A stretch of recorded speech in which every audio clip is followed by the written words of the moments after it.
এটি মানে ইচ্ছা করেন এটা করেন না আল্লাহ আল্লাহ দিব উমরা করতে লাইছেন না আল্লাহ মাদারের লোক থেকে আসছে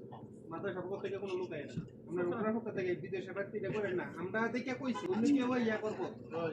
এইবার মা তো সব ফ্রি করে দিয়েছে হ্যাঁ মা সব লেখাপড়া সব ফ্রি করে দিয়েছে আমাকে ওষুধ টাকা নেছে নিয়ে আবার ম্যাডামে ফোন দেয় আবার ক্যামেরা দেখে আরে কি মাদ্রাসা থেকে বানাইছি ভিক্ষা করতো না আমাকে কি করেছে শুনুন আমার ছেলেটা আছে ফাজিল বুঝছেন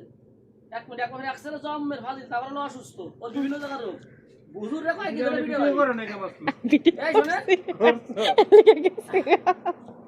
এইটা ভাই বেতন চাইছে বেতন চাইছে তা বেতন দিতে একমাত্র সাতকা নিয়ে ওই সাতকা নিয়ে কই কক্সবাজার বুঝছেন এই একটা লোক মনে প্রতিদিন এই হেরা না গুরু ফেরা বিশাল বড় ভিক্ষা করতে আর কি এটা একটা ব্যবসা হেরা তোরা এসে উমরা করতে আল্লাহর কাম করছিস তোরা এটা করে ভিক্ষা করছিস কি দেশে টেয়া তো লোকেরা বাবছে এক বছর ওষুধে ফোন দিলি ফোন